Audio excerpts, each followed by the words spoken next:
You're listening to the Archaeology Podcast Network.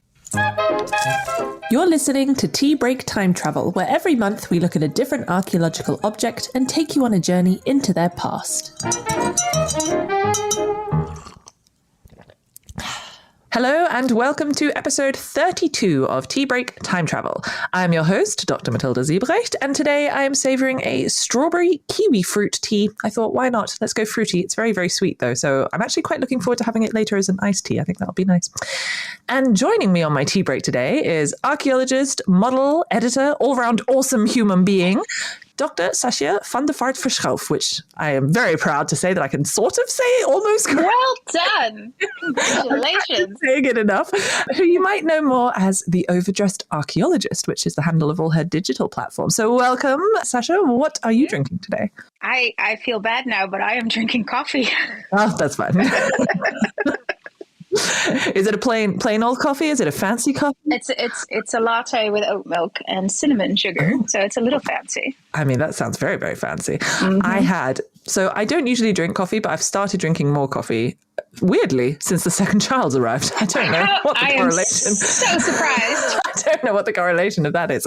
But also sometimes when I go into work, I go into Göttingen, which is the city nearby, and I have to get quite an early train. And if I catch the right train, then I'm there with enough time to spare to let me get like a little coffee from the nice little coffee shop in the train station. And I usually get a caramel latte. But the other day, she forgot to add the caramel syrup. And so I took my sip as I was like halfway to work and was like, oh, this is just coffee, which I don't like just coffee. It has to be sweet and sickly for me to like it. Yeah. But yeah, anyway, oh well. But are you a coffee drinker in general?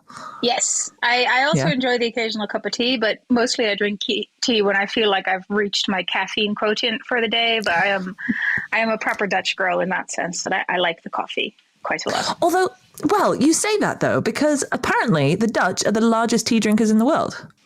Really? Yeah, but more than the British. Which was a shock to me. So, you know, you say you're a good Dutch girl. Really, a good Dutch girl should be drinking tea at all times. I mean, also, to be honest, I'm associating the expression of a proper coffee drinker with my father, who drank an obscene amount of coffee daily. And actually, in his opinion, I'm not a good Dutch girl because I drink it with oat milk. Black coffee is apparently the proper Dutch way to drink coffee, not this fancy oat milky stuff. Yeah, fair. Yeah. Okay. Well, fair enough. Yeah, and do you have final beverage related question? When you have your coffee, do you make it yourself with like a little packet of coffee and do things? Do you have a fancy machine? I have an espresso machine with a milk foamer. Oh, I mean, that sounds very, very fancy. But indeed, Father would be turning in his grave if he knew about the milk foamer.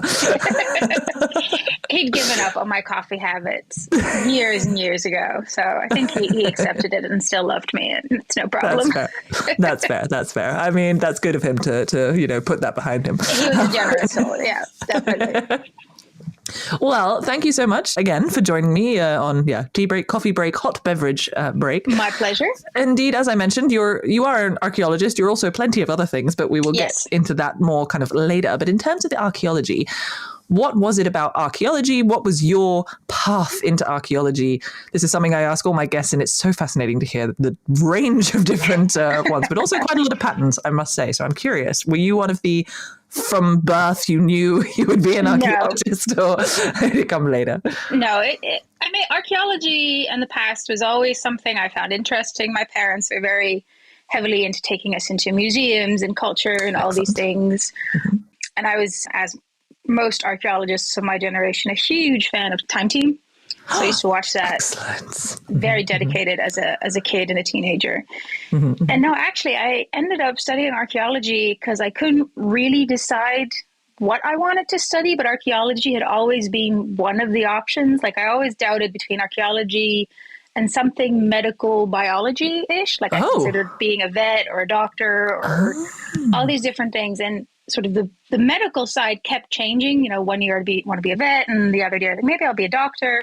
But the archaeology was always the other option. So in the summer where I had to decide what to do, I was starting to lean towards archaeology. And then we went on summer holiday to Ireland, and we went to Newgrange, which is this huge Neolithic monument with lots of fantastical carvings on it. And I just went, yep, this is it. I want to know what this is. I want to know more about the people who made it. And I started studying archaeology like 2 months later, and it just stuck. Loved it. Turned out to be good at it. And we went from there. Excellent. But that's interesting that you say you were interested in kind of medical, veterinary, but you didn't want to go down the bioarchaeology route or the zooarchaeological route. I did consider it. I did do like minors in physical anthropology and that kind of thing. But no, I like artifacts more than I like bones or anything like that. So yeah, okay. So you became specialized indeed in the sort of material culture side of things, and which I mean that itself is very broad. But which direction did you choose to go? Well, during my bachelor, I started going quite heavily into the Neolithic, and I trained to do use-ware analysis on stone. So I did totally unbiased opinion there, Matilda. yeah, definitely. I said my bachelor thesis was on the use-ware of wrist guards from the Bell-Beaker period. And then during my research master, I started doing a thesis on corded ware hammer axes. Okay. And it was about, I don't know, maybe a third of the way through that when I had a research seminar as part of my degree on the Hulsheld culture and Iron Age elite burials. And I kept finding myself thinking, once I finish this stupid thesis on hammer axes, I can maybe apply for a PhD on this topic, because I was absolutely loving it. I was working as an intern at the museum that had a lot of artifacts from this period. I was studying them and I had all these questions.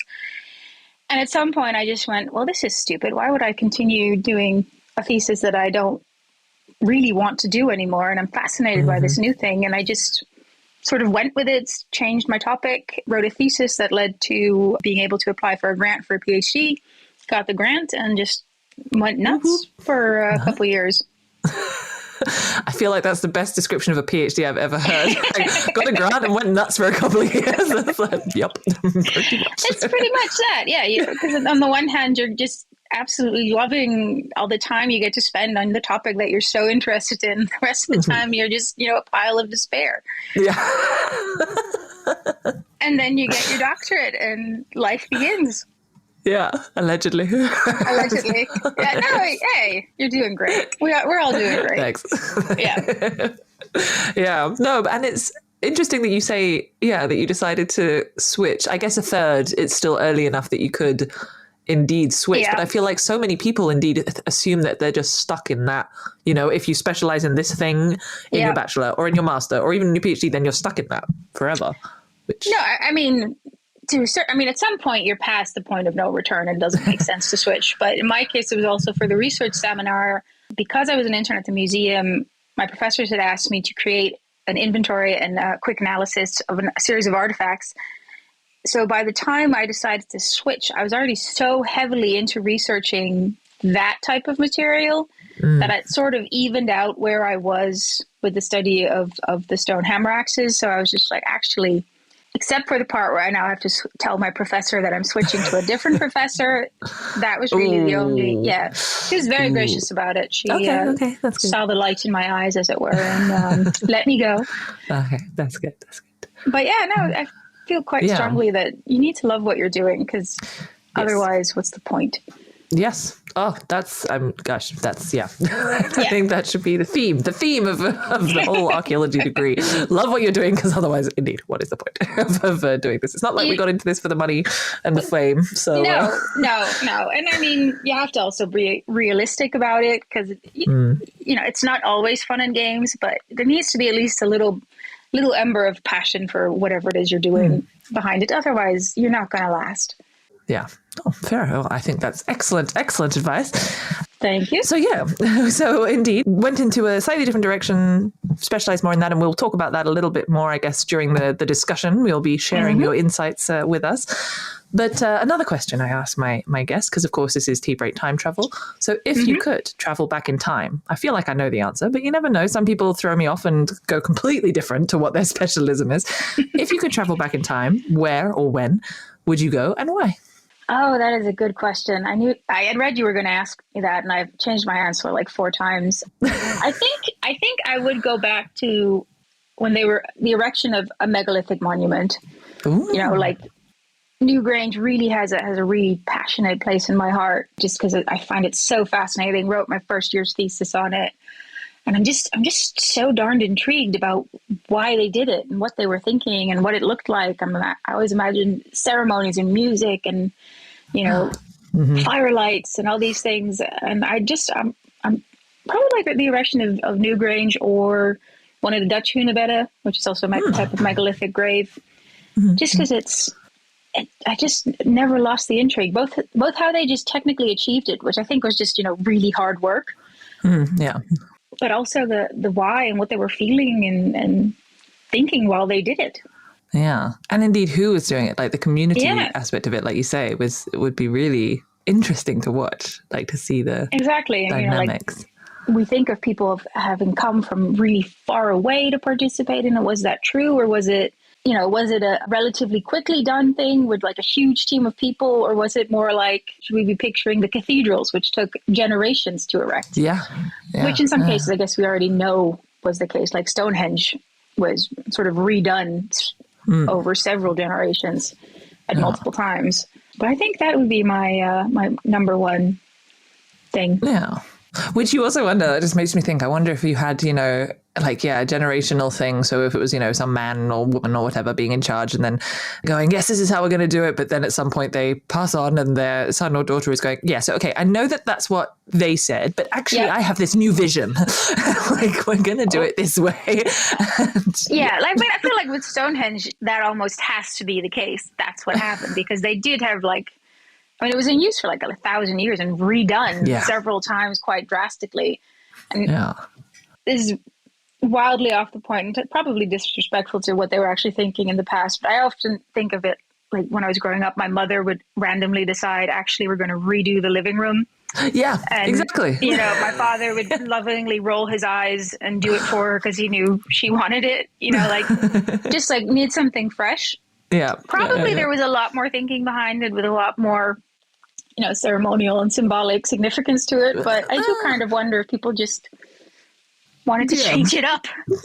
or we're trying to just renovate it, like trying to keep it almost like we do with, I recently went to Rome for the first time ever and was looking at the Colosseum, and I found it so interesting, all of the different kinds of stones that have been used over the years to patch up, all of the different aspects of things. So whether that was a thing as well, it's like, oh, well, okay. And, you had then some people grumbling, being like, well, it's not the original material, and other people going, this stone malarkey is never going to work. And, it would be, Yeah, but also Colosseum's a great example with every emperor wanting to sort of add to it and make it, add a personal touch to it. Perhaps that's also what happened with all our prehistoric monuments, just a new leader, priest, shaman, whatever you want to call them, feeling like I have to leave my mark here in stone.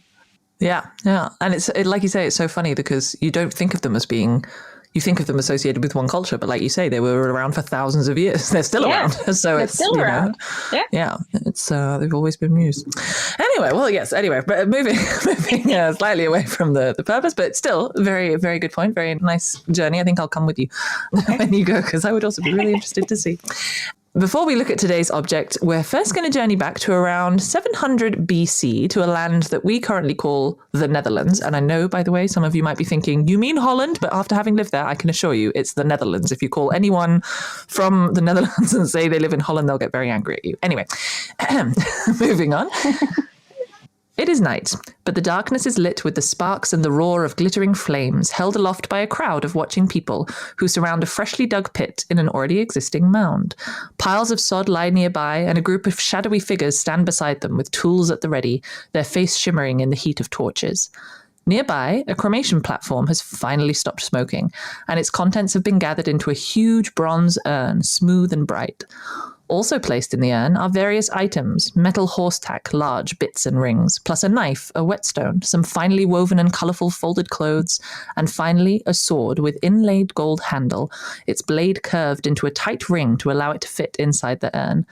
The urn is slid into the pit. The watchers stand silently, the sparks from their torches floating up towards the stars. So, today, we're looking at this sword, which I only really learnt about from being at a university in the Netherlands, and I haven't seen it that much, but it's incredible. It is called the Sword of Os, which already the name, I'm like, yes. And we'll get into the details soon. But first, let's have a very quick break. So something that I usually like to do at this point, which most listeners should be aware of by now, is to look at the most asked questions on the internet about the object, courtesy of Google search autofill, to see what other people are wanting to find out about this object. However, when I was putting in sword of Os or sword Os or anything like that, first of all, it kept autocorrecting Oz to is. So instead of saying what, sword Oz, it would correct it to what sword is. And then that wasn't really particularly relevant questions coming up. So it was actually impossible for me to find any questions about this. And so I came up with my own question, which is why is this sword not particularly well known? Well, it's an interesting question because actually it really is. If you're just looking up sword, it probably indeed won't show up. But if you look up anything slightly more specialized, like it's from a place called Os in the Netherlands, but we call it the chieftain's grave of Os in English, or Vaart-Verschoof in Dutch. And if you look up chieftain's grave Os or Vaart-Verschoof Os, or like Mindelheim, which is the type of sword, or even Celtic Iron Age sword, it will actually often come right up because it's one of the most famous prehistoric sites in the Netherlands.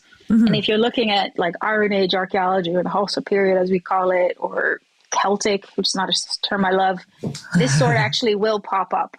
And actually, like all throughout Europe, when various museums have large exhibitions on this theme or this period, they will request this sword to be loaned and appear in it. So it requires slightly more specialized Googling, but it is actually a very, very well-known site. Well, that's good to know because I was getting very disappointed when I was looking this up. I was going, why did not more people know about this? Because like you say, I mean, and I'm going to have some links to this in the show notes. So anyone listening in, do go check the show notes or don't look up Sword of Os, because like I say, you won't get anything, but look up indeed Chieftain Burial Os or something like that.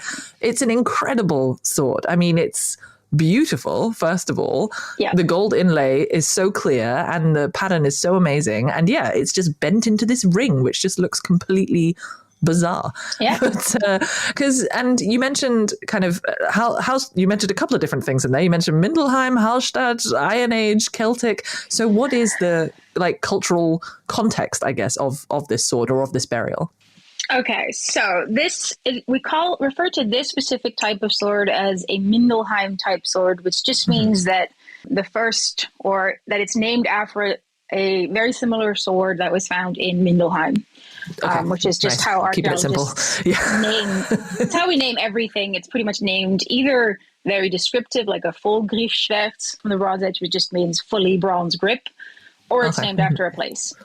And the same is true for the Hallstatt period, which is named after Hallstatt in Austria, which is a very famous site where they have a huge salt mine that was in operation from the Bronze and Iron Age onwards, as well as an extremely rich cemetery from about 800 to 500 BC, which is now the period we call the Hallstatt period. And that name for large parts of Europe is called the Hallstatt period, that period. And in the case of Os, to just make it slightly more complicated, we also call it that because most of the grave goods from the chieftain's grave of Os, including this sword, are actually imports from the Hallstatt culture, which is the name we give to sort of a material cultural phenomenon around southern Germany and Upper Austria that have this specific type of material culture. So it's a period, it's a place, it's a period, and it's a sort of cultural denomination. So, it gets complicated. But so you mentioned it's in sort of Germany and southern Austria, but is it also then in the Netherlands? I mean, do you have the Hallstatt culture in the Netherlands? Because you mentioned import. Okay. Yeah. So we have Hallstatt culture. You would not refer to what we have going on in this period in the Netherlands and in Belgium as the Hallstatt culture, but we have Hallstatt culture imports, and this is also pretty much the topic of my PhD thesis, was that these elite graves that have these objects in them are actually the result of a sort of blending of local customs and Hallstatt culture burial customs. So they demonstrate that these people living in what we now call the Netherlands and Belgium actually had a fairly intimate understanding of what these objects were, what they represented, how they should be treated in death. So the interesting thing about that is that there's an area of hundreds of kilometers between being a Dutch person, us and them, where we don't find these things. Oh, yeah. Okay. So it wasn't that it was just sort of gradually seeping through. It was not. I mean, also with terms of how these objects ended up in the Low Countries, it was not a matter of trading with your neighbor who traded with his neighbor who traded with his neighbor. Yeah. We really seem to have a case where it was direct contact over hundreds of kilometers, exchanging objects and ideas, and very tempting to think probably people. But it's something we really see only in sort of the elite, rich, high status material goods. If you take them away, there's not really a lot of sign of Hallstatt culture influence in the area. It's just these specific graves. So it's just the posh people of the region wanted to be like the Hallstatt culture people, so they would order in the specific Hallstatt goods to make themselves look Hallstatty. Well, that is very 1930s thinking of you. We can prove that they had interaction with people from the Hallstatt culture. Mm-hmm. We can tell they imported goods, but we also see cultural understanding of what those objects meant. So it wasn't like just ordering a fancy outfit from somewhere else. Yeah. They understood the symbolism associated with these objects and how they should be used. But they then also incorporated very local elements into how they treated them during burial. Like this curling up of the sword was not something that was done in the Hallstatt culture, but it is done in our area. Okay. And it's something that we also see in other local graves in our area, that the idea of bending and breaking and destroying grave goods was very much a local custom, not a Hallstatt culture one. Which, let's get into that indeed a little bit. So for example, this sword, the sword, which I'm going to just call it the Sword of Oz, even though I know that's not the correct and how you pronounce it, but I can't stop thinking about the Wizard of Oz. So the Sword of Oz, Sword of Oz. So what was it actually made from? I mean, would it have been easy to bend? Also a good question and complicated answer. All right. So first, maybe a more the best sort for podcast. Since it's a podcast, a bit of a description of what this sword actually looks like. Mm-hmm. It is a huge sword with a blade made of iron. It is one of the earliest iron artifacts from the region. Oh, amazing. It is above averagely long. An average sword from this period is usually about 95 centimeters. And the Sword of Oz is 116. So it's already quite oversized. Mm-hmm. And then it has a handle made in part of wood and other parts probably made of bone or ivory that have not survived. Mm-hmm. And that hilt is kept on with rivets made of bronze in little diamond shapes with little circular decorations in it. And then it also has gold inlays in the shapes of triangles, some little sort of curved moons, as well as the iconic lightning shaped. They really look like lightning bolts.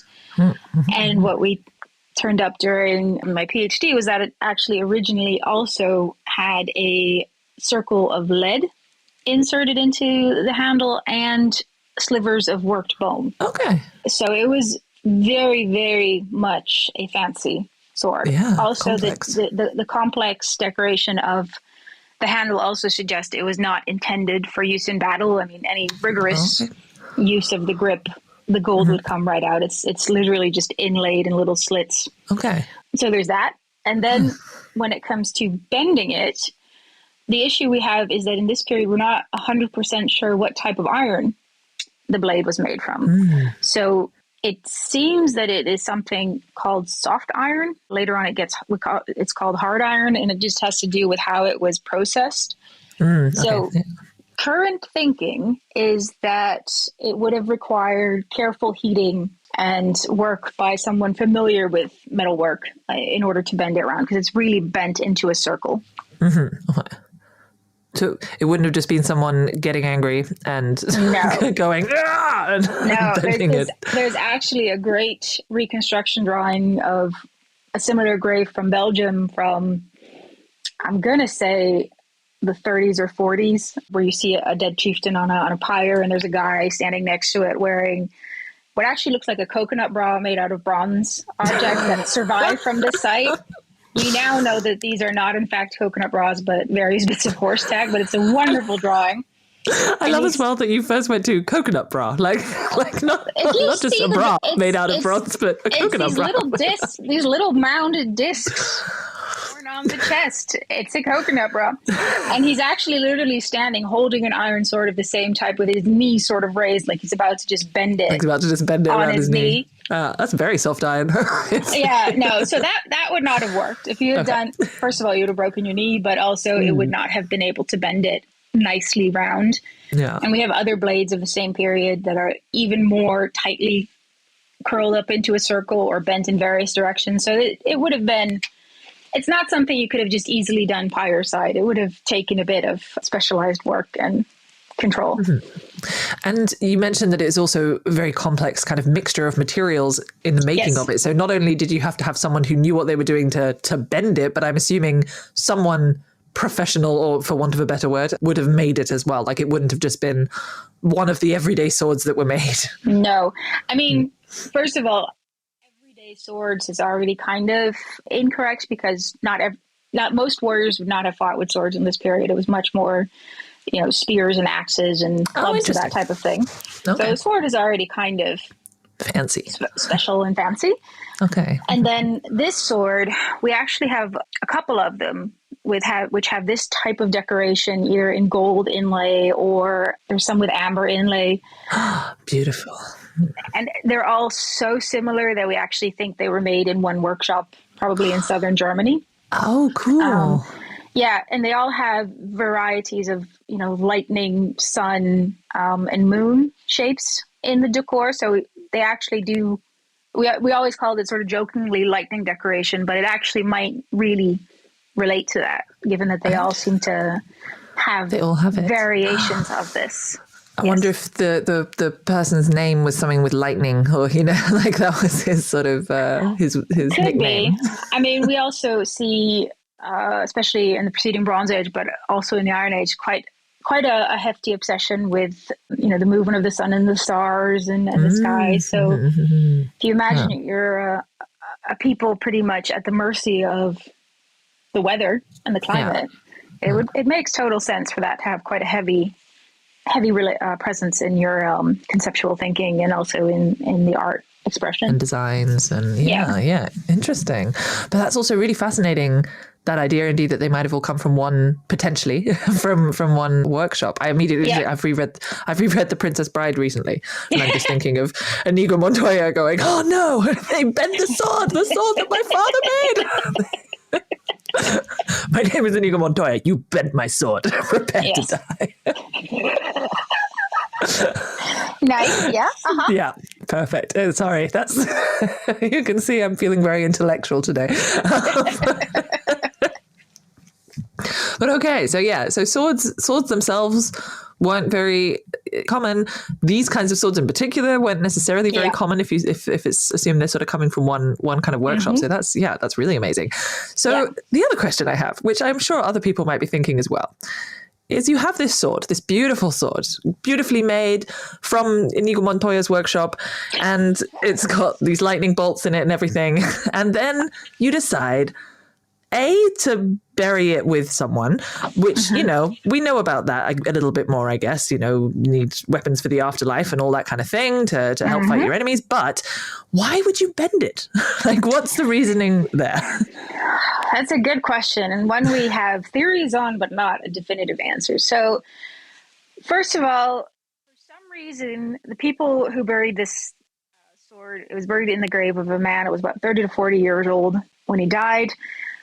Everything seemed to have to fit into his bronze bucket, which was used as an urn. It was a big wine bucket. Mm-hmm. Because the barrow they made over his grave, it was 53 meters in diameter. They could have put the sword in straight. They could have, kept the whole wooden wagon for his horses, everything intact. But they spent quite a lot of time and effort taking everything apart and making it small so it would fit inside this bucket.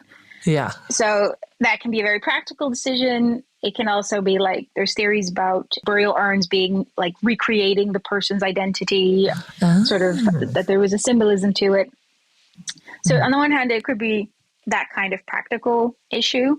When it comes to swords, you also have to see it sort of in the context of the time, because during preceding periods for most of the Bronze Age, up till the very end of it, it was not culturally accepted to put swords in burials. They would be deposited in wet places, at least speaking for the area where we're talking about now.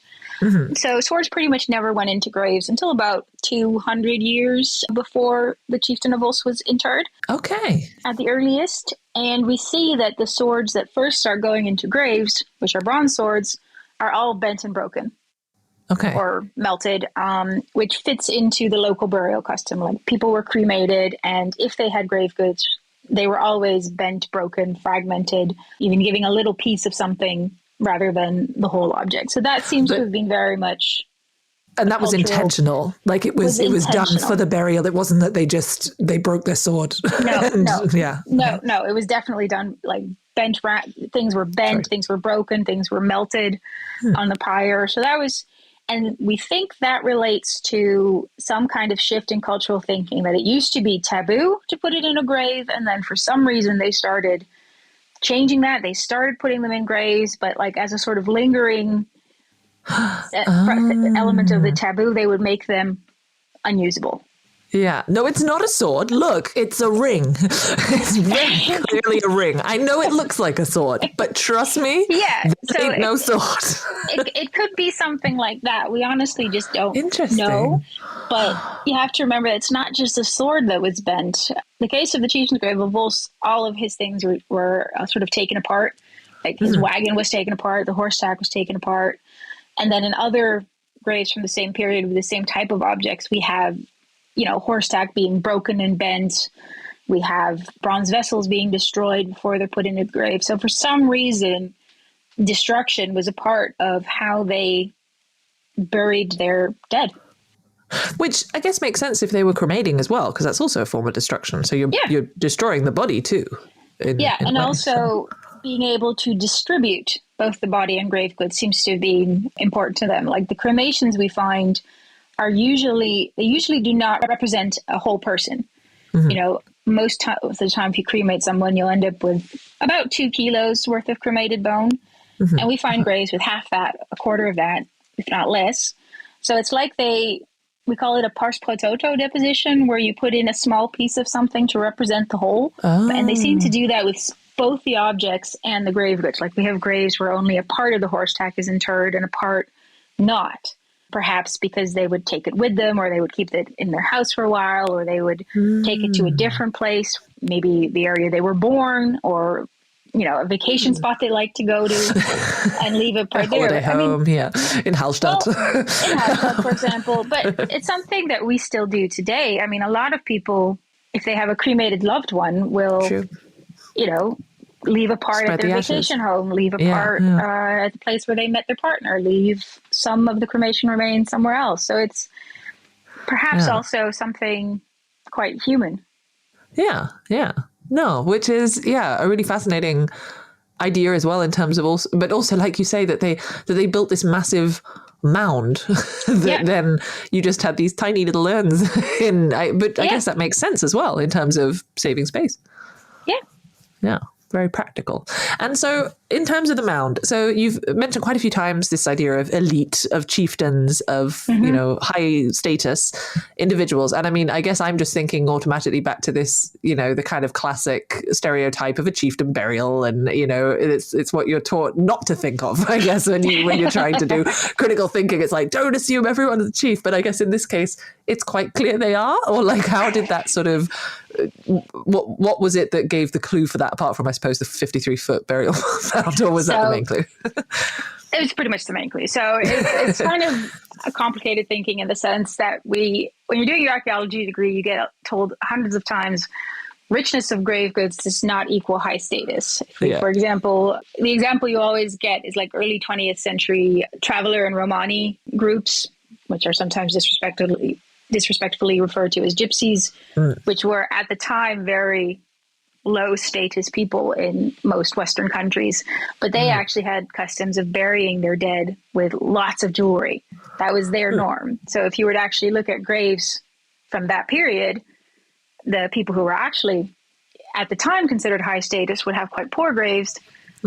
whereas these people who were socially considered quite bottom of the ladder would not. Yeah. So it's something to always keep in the back of your mind when dealing with archaeology. When it comes to these graves that we're talking about now, it's not just the richness of the grave goods, it's also the type of grave goods, which seem to be related to sort of high status activities, very exclusive activities. Plus, the creation of the burial mound was a community effort. So there's a lot of time and effort put into by a large group of people, which would not generally be done for just about everyone. So that's another indicator of high status. Yeah. And then when we have the name chieftain's grave, that's honestly just a name that evolved in archaeology for this type of really rich burial. Pretty much any grave that's unusually rich in grave goods in archaeology will start to become a princess grave, a priestly grave, princely burial, king's mound, all these things. But it's just a way for us to indicate someone of unusual high status. Yeah, because I guess there are enough other graves from this time period and from this culture that are not like that. Like, it's not like these are the only graves we're finding. No. So it's actually quite interesting. Just 2 years after I finished my PhD on the elite burials of this period in the Low Countries, which is about, my whole thesis is about 70 graves, of which probably 30 are really rich, like the other 40 are sort of rich adjacent. The wannabe chieftain. The wannabes, like they'll have something, but they're not quite the same thing. So I had 70. My colleague Ariane Lowen, who finished 2 years later, working on all the graves on what we the people, as it were, of the same period in the same distribution area. He had over 40,000 graves. Oh, wow. Okay. That's a specific difference. Yeah. It's, like we sometimes, whenever we give lectures together, we say, I'm the 1% and he's the 99. Yeah. Which is always quite fun to do because I'm wildly overdressed and he's usually the classic archaeologist in jeans and a flannel. Yeah. But anyway, so it's not even the 1%. It's like the 0.001%. It's a tiny fraction of the people were buried in this way. Yeah. And I guess it's funny just because they're so interesting and so fascinating, there's probably more publications about those graves than the other graves, but actually there's less of them than the normal graves. Yeah, that's actually an interesting thing because there's also this phenomenon. You'd think that, and they are published and discussed and better known. Yeah. But actually, because they're so famous, people assume they've been really well studied, when in reality, there's a lot of repetition of what has been said without looking into the reasoning behind it. Like my whole career pretty much started when, during this research seminar I referenced earlier, a professor who'd been studying the elite grave, this specific elite grave from Ulst for 20 odd years, asked me to just create an inventory of the grave goods in the grave, which you'd think would be straightforward. It was not. It turned out that it had been restored like 3 times, which meant that the number of objects and the type of objects had changed. It turned out that there was a lot of stuff in the depot that had never been published, that was like taken out of the bucket, and they were like, I don't know what it is, we'll just store it. So it actually took me like 7 months just to come up with a list of what was in the grave. Wow. Okay. Yeah. And I'm not kidding when I'm saying this grave was excavated in the 1930s. I'm the 5th generation of archaeologists to specialize in this grave. And there you'd think someone would have made a list. You would think. You think that would be the first thing to do. That's like the simplest thing to do. It wasn't, because it's also been restored 3 times by 3 different generations of restorers. Which is actually one of my favorite things about this grave, is that in the 1930s, restoration as a science and a skill was also still being developed, just like archaeology. So they took everything out of the bucket. They only recognized a few of the objects, among them the sword. And then they have one inventory number 7.10, which is literally recorded in our book as a clump of rust. Oh, nice. Okay. Yes. And then in the 60s, it was taken to a new restorer who had some access to like x-rays and stuff. And he took that clump of rust apart and found some horse tack and an axe and stuff. And then in the 1990s, they went even further. And that's when they sort of restored everything into what it is today, which also meant that things like that in the 1930s are published as an iron rod turned out to be an iron toggle, but nobody actually had written down iron rod is now iron toggle. So you just had to sort of figure out how everything went Evolved. together. And then, of course, some things were renumbered wrongly, which just happens. So that is truly where my specialty as an Iron Age archaeologist started, was just trying to make a list of what was in the grave. And then an archaeology of the archaeology, trying to work out what Pretty much. happened with the other archaeologists in the last 100 years. Wow. Yeah. Oh, well, it sounds, like really amazing research. We're going to have another quick break now so that those listening can have an opportunity to top up their tea, but we'll be back soon. Bada, bada boom, sold. Huh? Just sold my car on Carvana. Dropping it off and getting paid today. Already? What, you still haven't sold yours? You told me about it months ago. Is the offer good? Oh, the offer's great. Don't have another car yet? I could trade it in for this car I love. Come on, what are we waiting for? You're right. Let's go. Whether you're looking to sell your car right now or just whenever feels right, go to Carvana.com and sell your car the convenient way. Terms and conditions apply. Welcome back, everyone. I hope that the teacups, or, coffee cups as well, are now full and the biscuit jar is empty. So that was, really interesting to hear about the sword, hear about the burials, hear about there are chieftain burials. We were all guys in our archaeology degrees.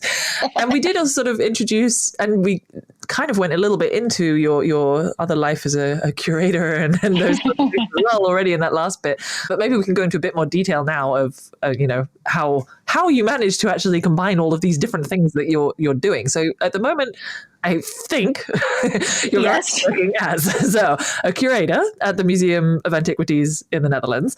Yep. You're also a freelance editor, translator, and researcher for various publications, universities, all sorts of things, projects. Plus, you also do occasional work as a vintage model, which is, very, very, very kind of, I guess they're related, but they're also very different. And also you have a family, you have various hobbies like horse riding, which people who follow you will see on your social media. How on earth do you manage to balance all of those things and keep them all up? What's your kind of, I don't know, what's the trick? Well, I mean, returning to the beginning of the episode, the coffee plays quite a big role in all of this. It's a combination of things. It's, on the one hand, I am genuinely someone who loves what they do and a workaholic. So I like having lots of things going. I find lots of things interesting. And I've been lucky enough to have the circumstances to pursue all of them. I mean, I won't lie, there's the occasional breakdown.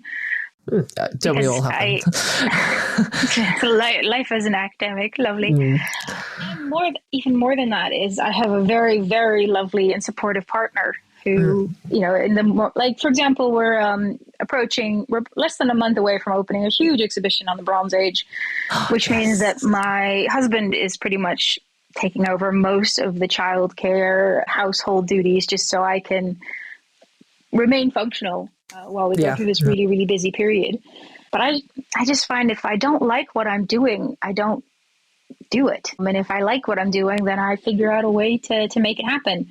And, I'm chronically late with things. Project deadlines pass me by because I'll be working on a different project. So I manage it all, but it's not always as smooth or seamless as it may come across if you don't know me personally very well while I'm having the breakdown. Fair.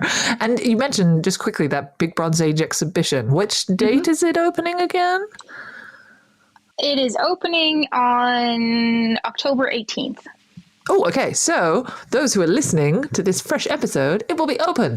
It was opened a couple of days ago. Yes, if you're in the Netherlands, do go and look it out, because there's another really fascinating sword on display that will be on display. Am I right? The big... There will be absolutely no shortage of fascinating swords. My goodness.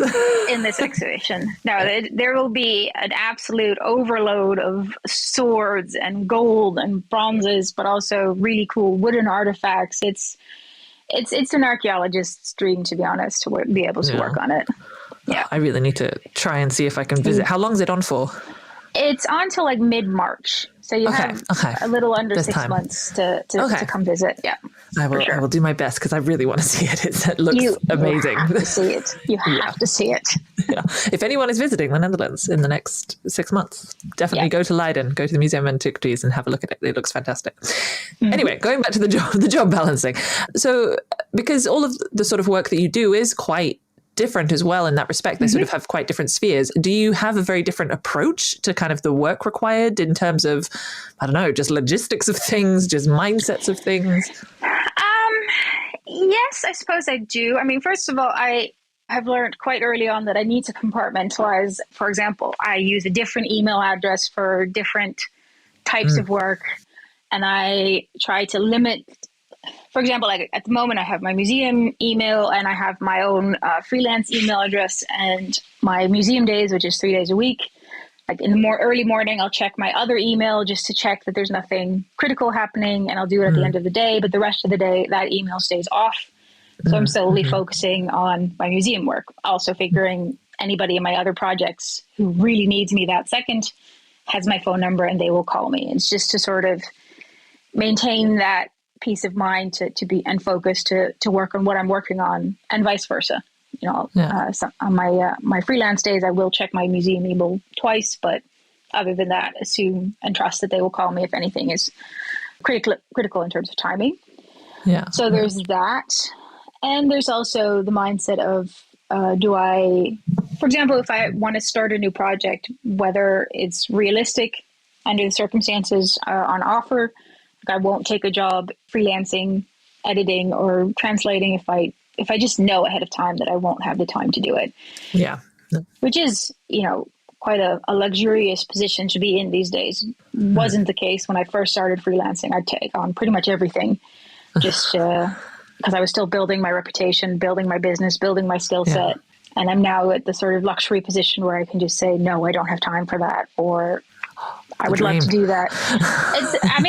It is really, really wonderful. And we'll see if it continues to work out, because after the exhibition opens, my contract at the museum ends and I'll be freelancing again full time for the foreseeable future. Time for all the jobs. Time for all the jobs. I'm actually giving myself 2 months of not working just to finish all these sort of side quests I've got going on in terms of research projects that haven't been completed, or all these manuscripts of half-written articles that I have piled up. So it takes some balancing. And hard work, but. And I mean, you mentioned that like when you first started doing a freelance work, you were sort of taking all and any jobs that you could. If, for example, people are thinking of trying to go into freelance, and I know your freelance work is mainly related to editing, translating, and researching. But if, I guess it's sort of applicable to anyone who wants to do that kind of thing.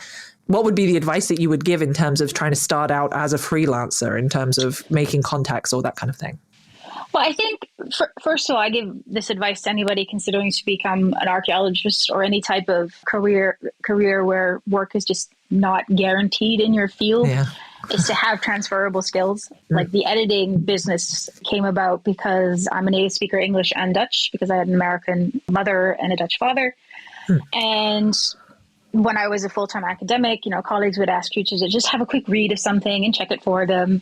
And then I became an official freelancer, which meant I could send bills for things. And I started, when that type of request continued after I'd finished my PhD, I'd be like, oh, well, I can do it, but I'm going to have to charge you just a little bit because I have to pay for childcare now in order to do this. And it just, so I started that way and just started raising the prices as I went.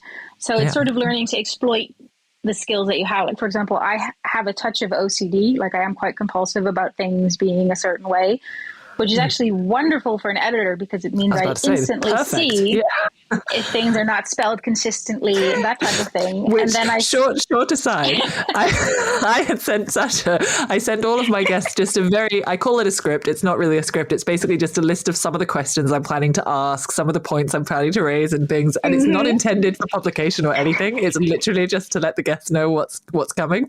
I got it back from Sasha with all kinds of spelling corrections and everything. And I was like, oh yeah, I forgot she was an editor. Yeah, no, I mean, so it's that type of thing. I very much appreciated it, by the way. Yeah. I don't mean to say that it was a bad thing. It was just hilarious to get it back. It's the first time I've ever got it back with corrections. I was like, oh, wow. I've been doing how many episodes of this now? I'm doing it for a couple of years, and this is the first time anyone said corrections. Of course, it also helps that we're friends, and you know where I'm yes, coming of course, from. exactly. I wouldn't do it to a random person, but it is true. I can't turn it off anymore. And once I realized that was a useful skill, I did some coursework on it, like how do I improve that, and it just sort of grew the reputation. And I got to a place where I could also like charge different rates for different people. Like if I knew someone had quite a lot of funding for their work, or if it was for a well-funded institution, I'd charge a slightly higher rate so that I could also afford to, help the poor PhD student. Yes. Yeah. That type of thing. And just sort of commercializing all the skills I have. Like I'm quite good at, I did a lot of supervising of students and PhDs, just like on a very practical note of how do you plan your work? How do you structure your work? And I turned that into workshops that I'm hired to give. Yeah. So I think the challenge for most people is to know what you're worth and to not, sell yourself for free. And it can be a very small rate or a very high rate, depending on what it is, but that you also are brave enough to just say, I can't do this for free. My time is money. Yeah. Especially like in our case, we have a daughter who, if I'm working, either my husband is taking care of her, so it's taking family time away from me, or I'm paying for childcare. So in which case I would be spending money in order to help someone. Yeah. So, you just have to sort of balance that. Yeah. And just develop the skills you have. Which I find interesting as well. And this was something that, to be honest, personally, I'm struggling with and I need to get better at. And I saw someone else talking about the same thing in terms of developing the skills you have. So actually, going on courses and learning new things and developing those skills and everything. Because I suppose that is also, a lot of them cost money and all that kind of thing. So it's difficult to force yourself to do it because it's like, no, I don't want to spend this amount of money on skills I totally already have. But I guess, Yeah, but another thing that I've done in that regard is also finding people that you can sort of trade skills with. Like, from personal interest, I became quite adept at social media, even though I don't do it as much now. And I had a friend who had quite a successful company doing presentation training, like how do you present yourself? How do you present conferences? How do you present yourself on film? And at the time, I started having to do quite a lot of recordings at the museum in different circumstances with different vibes, as it were, very casual, very professional. And I was even though I'm quite a good presenter in most circumstances, as soon as the camera was in my face, I would start losing the charm I have when I speak about things I like. And I was struggling with it. I was talking to him about it, and he was mentioning that he was having some issues with his marketing. And so I did an analysis of his social media, gave him some pointers, helped him redesign his strategy, and he gave me a course on presentation. So it cost neither of us anything.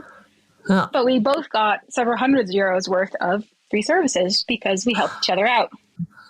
Which, is how it was done, right? Proper trading goods for goods, Exactly.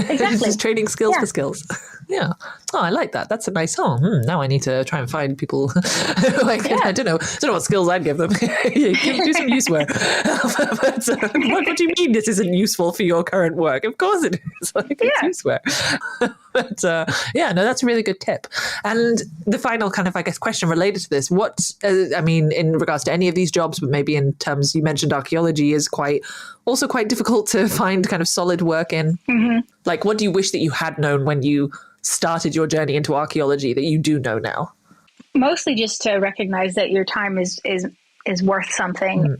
Especially in academia, there is this spirit of you must be working all the time in order to succeed, and there is a grain of truth in that. You can't be very laid back and lazy and be successful in most fields. But I also decided quite early on that I was going to either be successful on my own terms or not be successful, and I figure out something else to do. So I don't work jobs that I'm not comfortable with. I won't compromise my ethics or my desires in life in order to do certain jobs and things. And the same, like, for example, I love doing research. I don't love academia. So I chose to not be a full-time academic, but still have enough of an academic presence that I still get to do my research projects, which I enjoy. So it's sort of having the bravery, the confidence to make that bold choice and just do what you want to do. Yeah. Oh, that's so nice. Such nice advice. And I want to just add something onto this as well that sort of relates to that a bit, is don't be afraid to ask other people how they've done things too. Because actually, funny story, the reason that Sasha and I became friends, I want to say friends, is because... You can say friends, definite friends. I was following her on social media, and then at some point was like, oh, she just has such a great life. Like, she does archaeology, she does translate, she has a cool family. How does she manage it? I really wish I knew. And then I thought, well, screw it, let's just message her, because I was also in Leiden, she was also in Leiden. So we'd never met, we'd never even spoken, I don't think, on social media. I think I just kind of stalked you. So. And I sent her a message saying, hey, this sounds really random, but next time you're in Leiden, do you want to grab a coffee? And I wanted to ask you some questions about stuff. And she was like, yeah, sure. And we met up, and you gave some great advice, very similar to what you've given here. And it was the start of a long and beautiful friendship. We've done all kinds of projects since, and in general, great advice. If you see someone doing something you want to be able to do, is ask them how they did it. Yeah. The same with how to be a PhD. Nobody knows how to be a PhD candidate when you start doing it, and you feel really lost and pathetic because everybody knows what they're doing. And then you ask someone, how do you do this? And they'll all go, I have no idea. I'm completely panicking all the time.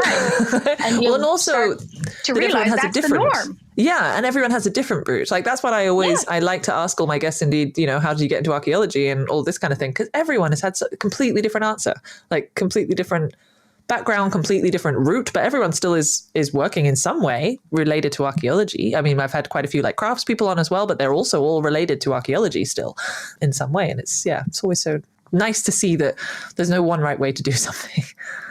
For sure. Yeah.